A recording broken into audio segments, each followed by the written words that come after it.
हल्ल्याचे पडसाद उमटतायत. पाहुयात त्या संदर्भातल्या टॉप 9 बातम्या. आज संयुक्त राष्ट्रांच्या सुरक्षा परिषदेची बैठक.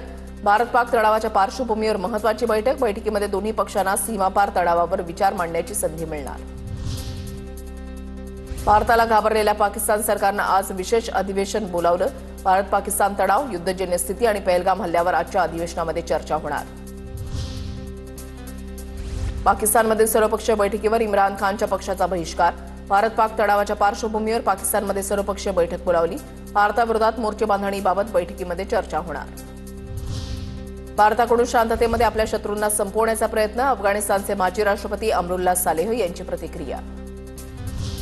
जम्मू काश्मीरमधील जेलवर हल्ल्याची भीती. श्रीनगर सेंट्रल जेलवरही हल्ल्याची भीती. सूत्रांची माहिती, जेल आणि परिसराची सुरक्षा वाढवण्यात आली.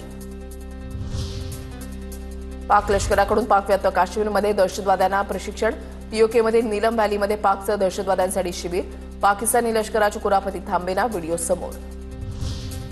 परमेश्वरन अय्यर यांच्या आंतरराष्ट्रीय नाणेनिधीमध्ये तात्पुरते कार्यकारी संचालक म्हणून नियुक्ती. पाकिस्तानला $1.3 अब्ज मदतीचा निर्णय घेण्यासाठी होणाऱ्या बैठकीपूर्वी परमेश्वरन अय्यर यांची नियुक्ती. जर्मनीच्या स्टुटगार्टमधील भारतीय समुदायाकडून पहलगाम दहशतवादी हल्ल्याच्या निषेधार्थ शांतता एकता मार्च. भारतीय समुदायाच्या 300हून अधिक सदस्य मार्चमध्ये सहभागी. हल्ल्यामधील मृतांना वाहिली श्रद्धांजली.